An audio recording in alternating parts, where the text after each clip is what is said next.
Jadi paradigma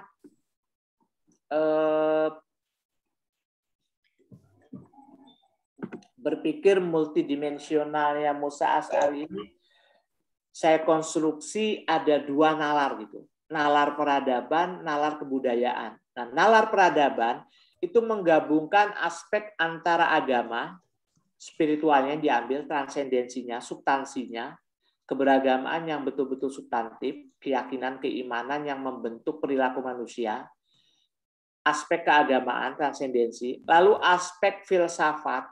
Dalam filsafat ini ada logika, etika, estetika dalam arti seluas-luasnya. Lalu ada juga mental emosional, ya agama dan filsafat. Lalu yang terakhir ini ada aspek yang berhubungan dengan ilmu pengetahuan. Ilmu pengetahuan, sains, dan teknologi dalam arti seluas-luasnya. Inilah yang membentuk nalar peradaban. Nah, saya lanjut lagi. Nah, ini dia. Ada agama, ada filsafat. 4 hal ini yang digabungkan oleh Musa Asy'ari.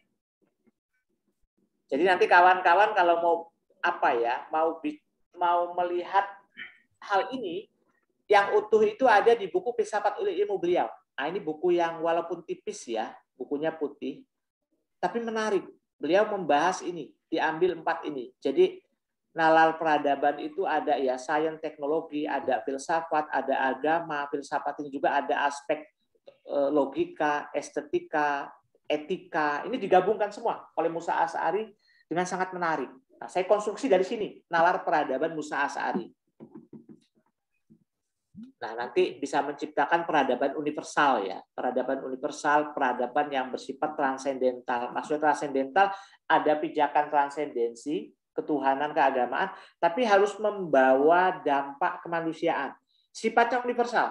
Nanti peradaban itu untuk semua umat manusia yang melampaui sekat-sekat ya, sekat budaya, sekat agama, sekat keyakinan, sekat bangsa dan negara. Ini dia nalar peradaban. Merupakan jalan suatu peradaban yang saya gambarkan dalam hal bagannya. Kebaca Mas ini ya? Oke, jadi jalan ya slide-nya ya. Oke. Nah, ini dia. Petanya seperti ini. Ini nalar peradaban. Satu aspek dari paradigma berpikir multidimensional Musa Asy'ari. Ini satu aspek nalar peradaban. Ini dia. Petanya seperti ini bagi Jack Moran. Tidak muncul.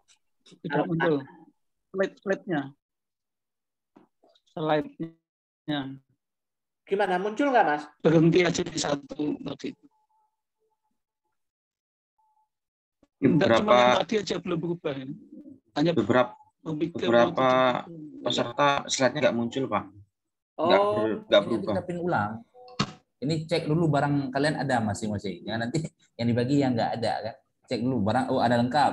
Nah, saya mau bagi ini, Pak. Oh, ini aja, Pak. Ini yang punya nih ada. Ya, boleh. Tapi Mas Wahyu kebaca ya? Kalau tadi kebaca Pak, cuman sekarang ini agak macet juga. Oh, gimana kalau enggak Mas Wahyu aja yang screen yang bagi screen-nya? Iya Pak, coba Pak. Coba Mas.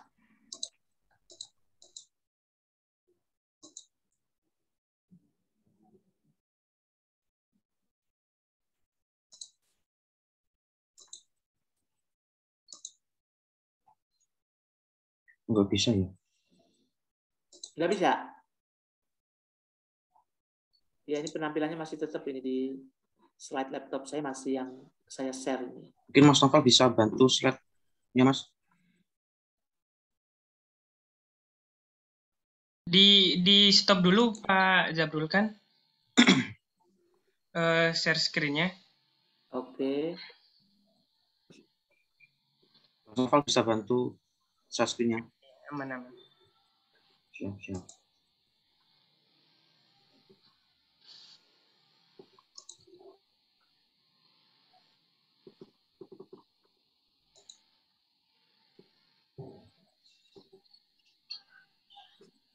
Udah saya stop tuh Mas, sudah saya pause stop.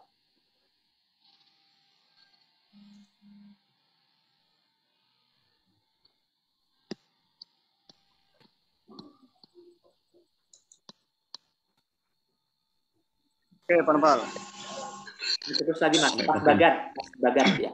Terus saja. Terus sedikit lagi.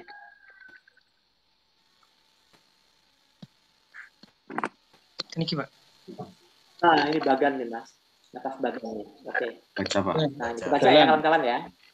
Oke. Nah, ini dia apa sketsanya, bagannya. Jadi nalar peradaban yang pertama ini dia. Jadi manusia, ke kiri itu Arjun, subjek moral, ke kanan ada Khalifah, subjek kreatif, turun menggabungkan kolbu, akal, agama, filsafat, sains, teknologi, ilmu pengetahuan, integrasi ya. Lalu ke bawah dia mewujudkan paradigma yang sifatnya nanti menciptakan tujuannya Musa Asy'ari ini ya peradaban universal. Peradaban universal dalam arti peradaban itu harus membawa dampak seluas-luasnya bagi umat manusia yang melampaui aspek keimanan, kebangsaan, kenegaraan, dia sifatnya universal. Ini tujuannya. Nah, kita lanjut Mas, yang seterusnya. Sekarang kita masuk, nah ini dia, yang sifatnya kedua. Jadi sifat kedua ini saya menyebutnya sebagai nalar kebudayaan. Ada 4 modal. Sebetulnya ada juga yang lainnya ya, modal hukum misalnya, tapi saya nggak masukkan. Ada modal pertama spiritual, ini dia. Harmonisasi hubungan antara manusia dengan Sang Pencipta. Juga harmonisasi manusia dengan sesama. Lalu ada modal pendidikan. Nah, ini yang sifatnya pendidikan biasanya banyak. Nah, ini dia sifatnya apa ya? Sifatnya cuman seremonial. Nah, kata Musa Asy'ari harus berangkat dari aspek manusia yang sifatnya multidimensional juga. Jadi memberi materi pendidikan juga harus mencakup keempat aspek tadi. Ya, aspek fisikal, intelektual, moral, spiritual. Itu harus dicakup. Lanjut, Mas. Nah, ini ada modal manusia. Ada modal manusia. Jadi modal spiritual, modal pendidikan, modal manusia. Kompetensi, pengetahuan, keterampilan secara berkelanjutan. Lanjut, Mas. Nanti ada modal budaya yang terakhir. Nah, ini modal budaya. Nah, ini menarik nanti karena Musa Asy'ari memberikan solusi, nanti ada penggabungan. Ada kerjasama yang lintasnya lintas iman, lintas ilmu pengetahuan, dan lintas budaya. Nah, modal budaya ini kan menarik. Bagaimana budaya harus diperilaku ya. Itu harus diciptakan yang saya ambil dari Renal Kasali tadi. Ada dipaksa, lalu terpaksa, menjadi biasa, lalu menjadi budaya, kebiasaan dan budaya. Lanjut Mas, terus. Nah, ini dia teori budaya ya. Jadi saya bungkus konsep Musa Asy'ari. Jadi modal budaya itu ini ada dari Smelser ya, ada dari Neil Smelser. Neil Smelser itu membuat satu teori namanya Theory of Collective Behavior. Jadi aturan-aturan positif secara sistemik diciptakan dalam satu institusi, lalu bisa membentuk sebuah perilaku. Jadi collective behavior ini internalisasi sehingga menjadi sebuah kebiasaan yang membentuk budaya positif. Katakan begini, saya beri contoh misalnya katakan satu institusi. Udahlah, kita bicara IAIN, UIN, STAIN misalnya, atau pesantren misalnya. Ketika masuk dalam satu UIN, IAIN, ini kan dibentuk satu collective behavior. Ada satu aturan yang mengikat. Misalnya perempuan yang kuliah di IAIN, UIN, STAIN harus pakai jilbab. Ketika sudah ada aturan seperti ini, lalu mahasiswi yang kuliah semuanya pakai jilbab, misalnya. Padahal kita tahu, mahasiswi itu boleh jadi di kosnya, di rumahnya, belum tentu berjilbab. Ada juga sebagian, mungkin sebagian kecil ya, karena mayoritas Muslim ya, Muslimah, mereka pakai jilbab. Tapi ada sebagian kecil yang tidak pakai jilbab, kebiasaannya. Tapi ketika masuk ke IAIN, masuk ke UIN, mereka pakai jilbab. Nah, ini dia. Jadi, lalu lama-kelamaan, mahasiswa ini boleh jadi karena terbentuk karakternya, behaviornya ini terbentuk secara kolektif, akhirnya membentuk perilaku mereka. Ketika mereka di luar UIN, di luar IAIN, mereka tetap pakai jilbab. Padahal belum tentu sebelumnya itu berjilbab. Nah, ini kata Smelser, ada yang disebut collective behavior. Jadi ketika sudah terjadi, sudah diciptakan aturan, lalu diciptakan satu reward and punishment. Lalu mereka karena sudah jadi kebiasaan, menjadi adat, menjadi budaya, lalu itu menjadi perilaku.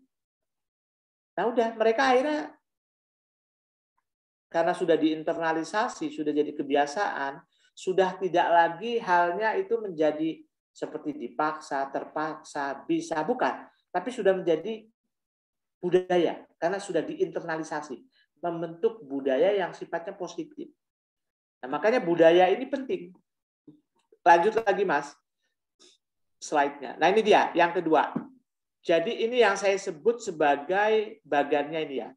Yang saya sebut sebagai nalar kebudayaan. Perilakunya tetap manusia. Jadi ada budaya, politik, hukum, agama, pendidikan. Pembudayaan, budaya, solusi, problematika. Problematika juga mencakup berbagai macam hal ini. Ya ada sosial, budaya, politik, hukum, agama, pendidikan. Nah ini nalar kebudayaan. Lanjut lagi Mas. Slide selanjutnya. Kita terus ya. Nah ini dia nalar kebudayaan.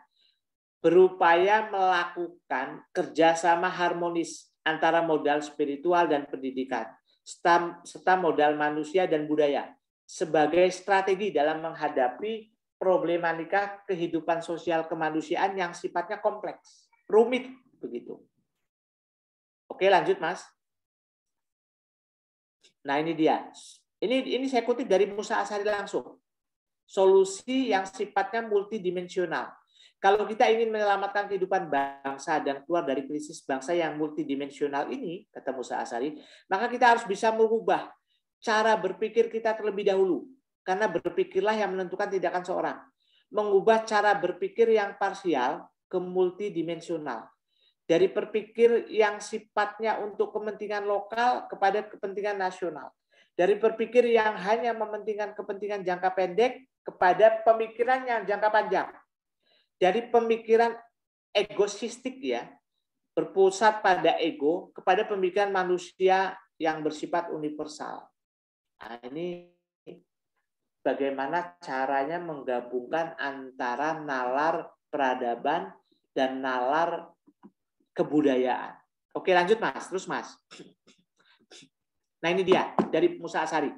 Jadi untuk menangani, ini menarik ya, untuk menangani problem-problem saat ini, ya problem lokal, problem nasional, problem bahkan yang sifatnya internasional, global, ya harus ada kerjasama tiga ini setidaknya, kata Musa Asy'ari.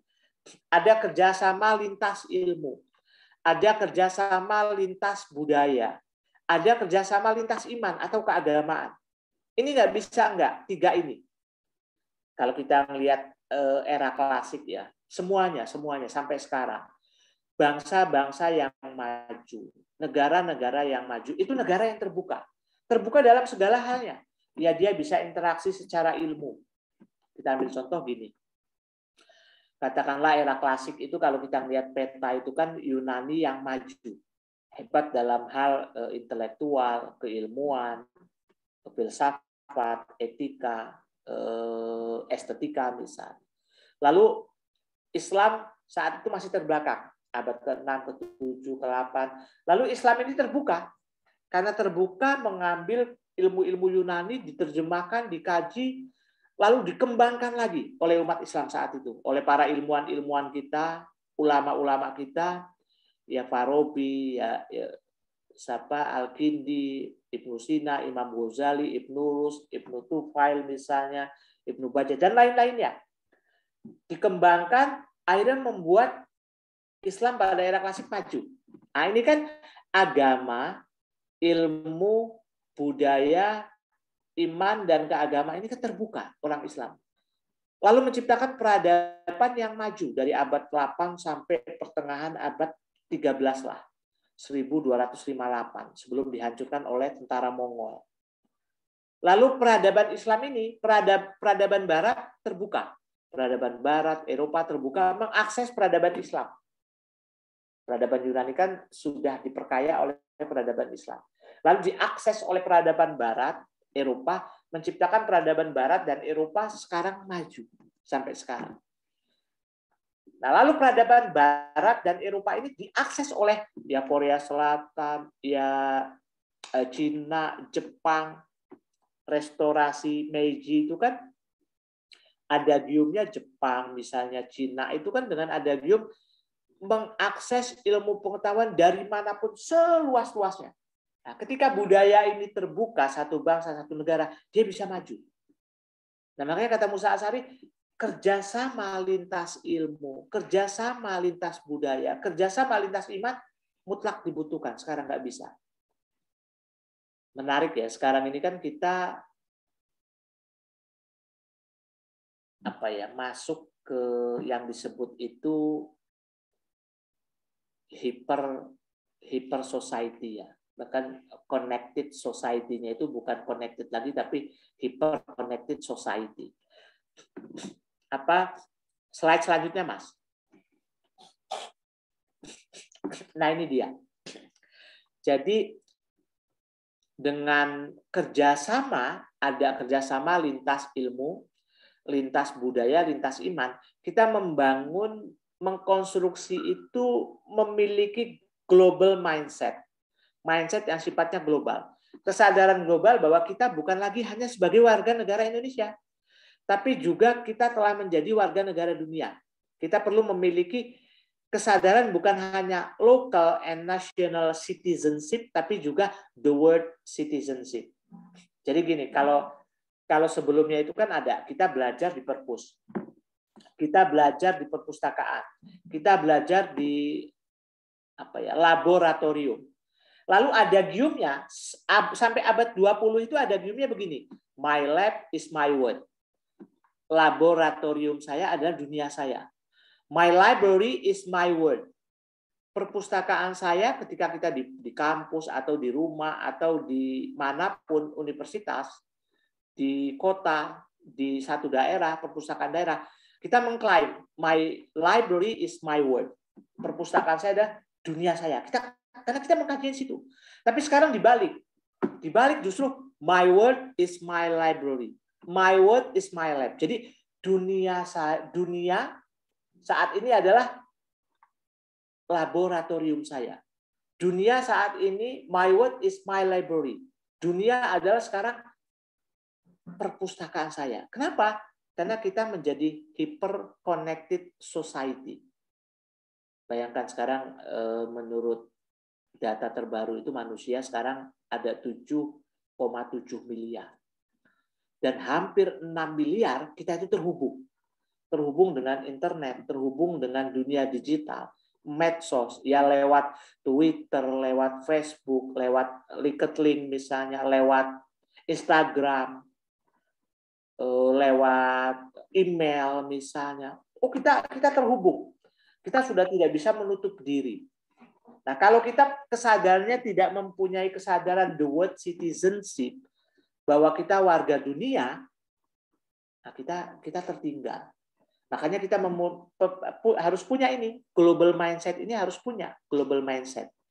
Nah, ketika kita mempunyai global mindset ini, apapun yang kita lakukan di medsos, media sosial, ya entah itu Facebook, entah itu Twitter, entah itu WhatsApp, entah itu masuk ke email misalnya, entah itu apapun yang sifatnya medsos sangat banyak sekali. Nah, kita sudah terkoneksi nih dengan orang di mancanegara. Kita bisa mengakses apapun. Jokowi bertemu dengan Presiden Ukraina, Jokowi bertemu dengan Presiden Rusia Putin. Kita bisa mengakses secara langsung, bayangkan. Saat itu juga, detik itu juga, dialog-dialog Jokowi bisa kita akses. Bayangkan. Kalau kita nggak punya global mindset ini, kita akan tertinggal. Lanjut lagi, Mas. Contoh-contohnya ini di bawahnya. Nah, ini dia. Lanjut lagi, Mas. Terus, Mas. Nah, ini ada yang menarik ya. Kishore Mahbubani membuat, ini di satu bukunya yang terbaru ya, The Great Convergence. Jadi, lanjut, Mas. Beliau ilmuwan dari Singapura. Nah, ini dia. Ilustrasi dari Kishore Mahbubani. Jadi abad 20 itu beliau menggambarkan begini, membuat ilustrasi.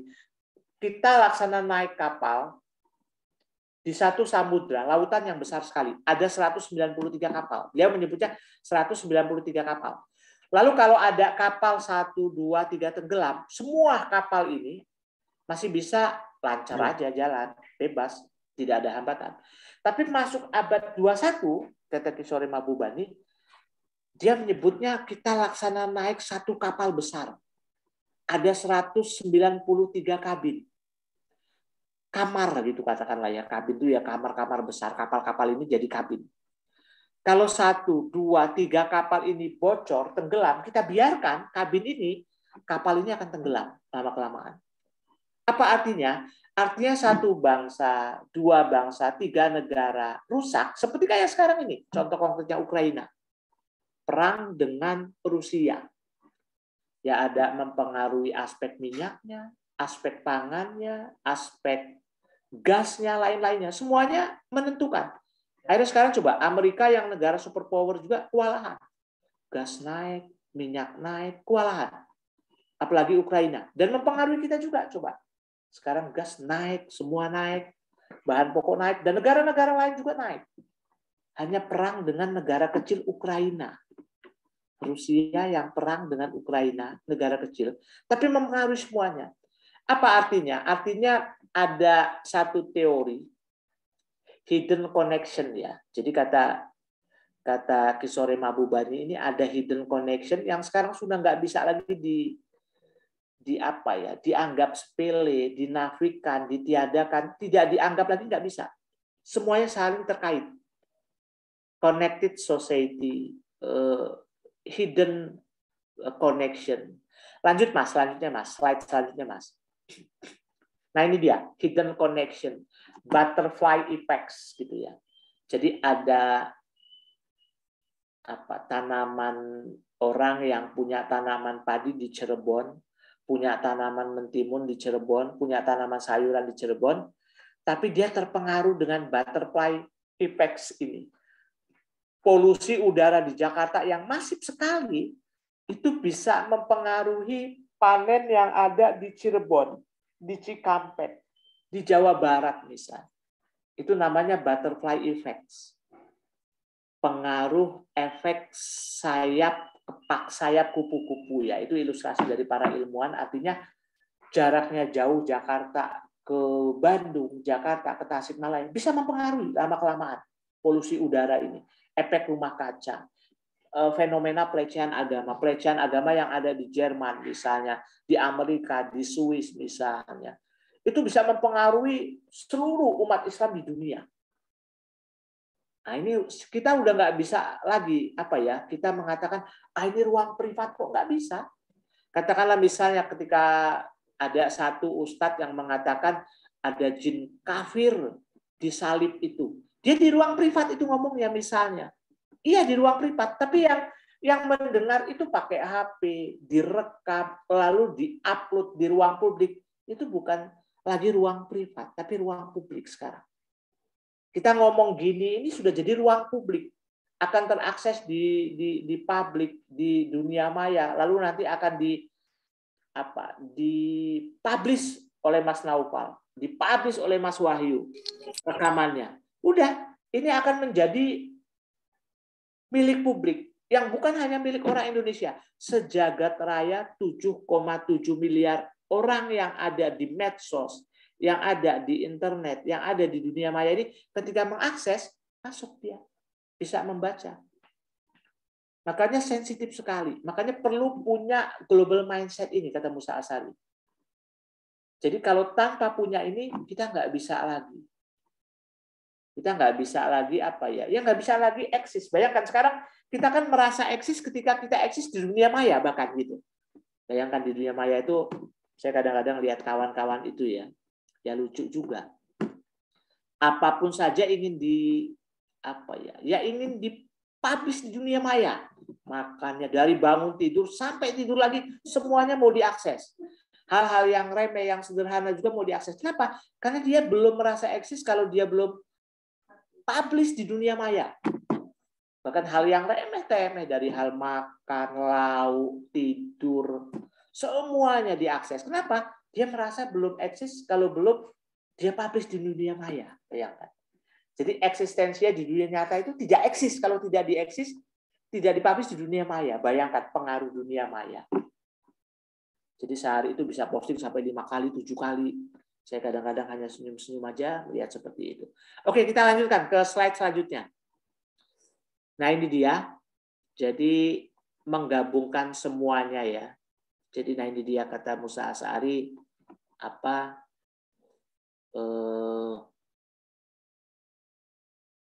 egoisme sektoral itu ya sifatnya keilmuan atau lain-lainnya sudah nggak bisa lagi dipertahankan. Ini kata Musa Asy'ari ya. Paradigma berpikir multidimensional itu mesti melakukan kerjasama yang bersifat lintas sektoral, keilmuan, budaya, bahkan keimanan. Lanjut lagi, Mas. Nah, ini dia. Jadi dia nanti puncaknya yang membawa manfaat yang sifatnya luas. Nah, sebelum saya tutup, saya ingin menghubungkan begini. Ada satu teori yang sudah saya jelaskan juga sebelumnya, tapi kawan-kawan mungkin yang hadir banyak yang sebagian mungkin belum pernah kita diskusikan, belum dengar diskusi ini. Ada satu teori yang menarik dari Arnold Toynbee. Yang ini ekuivalen dengan teori yang disuguhkan oleh Musa Asy'ari. Jadi begini, kata Arnold Toynbee setelah meneliti ada 26 peradaban. Peradaban yang eksis yang hebat itu peradaban seperti apa sih? Kata Arnold Toynbee, peradaban yang eksis, yang hebat, yang bisa melakukan radiasi peradaban. Ini salah satu teori Arnold Toynbee. Dia bisa melakukan radiasi. Radiasi itu artinya melakukan penyebaran, mempengaruhi, mewarnai bangsa-bangsa lain, peradaban lain. Ada 4 komponen, kata Arnold Toynbee. Jadi Arnold Toynbee ini dalam teori radiasi peradaban ini ada 4 komponen. Komponen yang paling bawah seperti lingkaran-lingkaran konsentris. Nah, lingkaran yang paling bawah ada di pusat peradaban, kata Arnold Toynbee, ini ada aspek spiritualitas, keimanan, keyakinan. Ini aspek paling dalam di satu peradaban yang unggul. Naik ke atas sedikit, lapisan kedua, kata Arnold Toynbee, ada yang disebut lapisan etika. Ya, etika ini katakanlah akhlak dalam Islam. Etika yang sifatnya ya etika individual, tapi yang lebih lagi penting, kata Arnold Toynbee, adalah etika sosial, etika publik di ruang publik. Bukan etika yang sifatnya personal. Kadang-kadang kita ini kan lucu. Soleh di rumah, tapi di ruang publik kita nggak soleh lagi. Soleh secara individual, tapi secara personal, tapi secara sosial kita nggak soleh lagi misalnya. Melanggar lalu lintas, lalu aturan-aturan publik itu kita langgar. Ini udah bukan etika publik. Nah, kata Arnold Toynbee, etika publik ini lebih penting bahkan daripada etika individual. Walaupun yang ideal ya harus integrated ya, dia menyatu gitu. Lalu yang ketiga ada lapisan yang disebut estetika, keindahan, kesenian. Ini dalam arti yang seluas-luasnya ya seni, ya masuk budaya misalnya. Yang keempat, nah ini lapisan yang paling luar, kata Arnold Toynbee, ada lapisan yang disebut ya ilmu pengetahuan seluas-luasnya, sains dan teknologi. Nah, satu peradaban, satu bangsa, satu negara yang memiliki 4 ini, dialah negara yang maju. Dia bisa mempengaruhi negara lain. Jadi negara, bangsa, peradaban yang adiluhung, kata Arnold Toynbee, 4 hal ini modalnya. Ada spiritualitasnya, keyakinan, keimanan, ada aspek etikanya, etika publik, ada aspek estetikanya, ya kesenian dalam arti seluas-luasnya, dan keempat yang paling atas ada aspek ilmu pengetahuan, sains dan peradaban.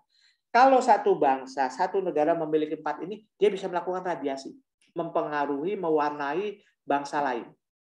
Nah, ini yang kalau kita hubungkan tadi dengan nalar peradabannya Musa Asy'ari, 4 komponen ini yang dimiliki. Ada aspek spiritual, transendensi, keimanan, keyakinan. Kata Musa Asy'ari nggak bisa dilepaskan dari ini hidup kita. Lalu yang kedua ada di atasnya ada aspek ya etika, ini filsafatnya. Karena filsafat itu kata Musa Asy'ari ya ada 3 komponen, ada logika, ada etika, ada estetika. Lalu yang ketiga di atasnya juga ada yang sifatnya estetika ada juga di filsafat itu. Yang terakhir ada ilmu pengetahuan. Nah, ini Musa Asy'ari menawarkan ilmu pengetahuan, sains dan teknologi. Nah, makanya sebetulnya dengan nalar peradaban ini kita memiliki gitu ya. Sebetulnya Islam itu ya lengkap gitu. Ini bukan apologi, tapi sayangnya kita nggak bisa mempraktekkan. Kita lemah dalam implementasi. Jadi teori filsafat paradigma berpikir multidimensional ini sebetulnya ya dari kata-kata multidimensional itu ya multi. Jadi dia sebetulnya lengkap dia.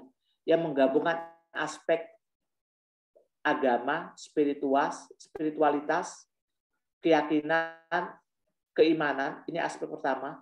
Lalu ada aspek etika ada, moral ada itu.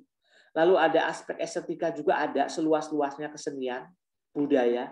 Lalu ada aspek yang buah pada puncaknya ini yaitu ilmu pengetahuan, sains dan teknologi. Sebenarnya lengkap ya secara konseptual. Ini dirumuskan oleh Musa Asy'ari sebenarnya lengkap. Nah, inilah yang bisa sebetulnya menciptakan peradaban adiluhung. Dalam bahasa Arnold Toynbee itu kan peradaban adiluhung. Ya, the great civilization. Kalau dalam bahasa Musa Asy'ari peradaban universal, peradaban transendental yang sifatnya oke dikonstruksi oleh umat Islam, tapi harus membawa manfaat seluas-luasnya bagi umat manusia. Nah, sebenarnya ekuivalen, jadi luar biasa. Sebenarnya kalau kita baca ya cendekiawan kita, Cak Nur, misalnya Nurholis Majid, misalnya Gus Dur, Kunto Wijoyo, misalnya. Lalu ada juga yang baru meninggal, misalnya Buya Syafi'i Ma'arif, misalnya. Lalu Amin Abdullah, misalnya Musa Asy'ari. Ini sebetulnya saya kalau membanding-bandingkan itu mereka ini sudah mengkonstruksi satu konstruk keilmuan yang sifatnya ya walaupun konseptual itu ya tidak kalah ya dengan ilmuwan-ilmuwan dunia itu nggak kalah sebetulnya gitu. Luar biasa, ketemu gitu ya. Ada ekuivalen, ketemu mereka ini teori-teorinya ketemu. Cuman problemnya kita itu implementasinya lemah. Tinggal itu aja bagaimana kita mengaplikasikan, mengimplementasikan, melaksanakan. Merealisasikan ini yang kita itu lemahnya di situ sebetulnya. Biasanya kan ya nggak mungkin lah ya Prof Musa sudah ya Prof Musa ini sudah melaksanakan, tapi kan sejauh kapasitas Prof Musa begitu ya, Prof Musa ini kan sudah man of action, man of ideas, menggabungkan dua hal itu ya, manusia ide, manusia tindakan gitu ya. Tapi kan ya sejauh kapasitas Prof Musa membangun universitas, membangun perusahaan, membangun apa ya seperti sekolah filsafat Islam ini, lalu ada Padma di Jogja, ya sejauh itu Prof Musa membangun perusahaan, kampus. Tapi kan ya seorang Musa Asy'ari bisanya ya sebesar itu, tidak bisa mau mendunia lebih besar lagi, ya harus murid-muridnya yang mengembangkan. Cak Nur misalnya ya dengan para Madinahnya, Gus Dur ya dengan subculture pesantren Ciganjur ya misalnya ya seperti itu. Tidak bisa mau lebih besar dari itu ya kita ini murid-murid yang mahasiswa yang mengembangkan lagi. Nah, ketika kita mengembangkan lagi nanti dalam jangka entah menciptakan peradaban itu kan jangkanya panjang ya, napasnya itu panjang. 1 generasi, 2 generasi, 3 generasi. Nggak bisa seperti politik. Politik enak jangka pendek, 4 tahun jadi, 4 tahun jadi, 4 tahun jadi. Tapi 4 tahun juga ambruk. 4 tahun juga ambruk. 2 periode Jokowi sudah. Nanti akan jadi politik lagi. Politik itu kan miopik. Kata Kunto Wijoyo, kata Musa Asy'ari, kata Amin Abdullah, Cak Nur. Itu miopik, jangka pendek. Tapi kebanyakan kita sekarang mabuk politik. Semuanya mau kita bawa ke politik. Dan semuanya. Ya ulama, ya kiai, ya cendekiawan. Hampir mayoritas mabuk politik. Tidak punya napas panjang. Kata Musa Asy'ari, Cak Nur, Amin Abdullah, Syafi'i Ma'arif itu tidak punya napas panjang kita. Napasnya pendek. Pokoknya kita nyari gelar doktor, nyari gelar profesor, akhirnya terjun ke politik. Padahal yang diperlukan Ya napas yang panjang, yang sifatnya ini peradaban ini napas panjang, kerja-kerja intelektual, kerja-kerja budaya, kerja-kerja pendidikan itu kerja napas panjang. Yang kita bekerja sekarang, lalu boleh jadi kita sudah meninggal, belum tentu kita itu melihat buahnya. Buahnya itu nanti. 1 generasi, 2 generasi, 3 generasi. Nah inilah yang dibangun oleh orang-orang seperti Musa Asy'ari, Amin Abdullah, Cak Nur, Syafi'i Ma'arif, yang jangka panjang memang. Paradigma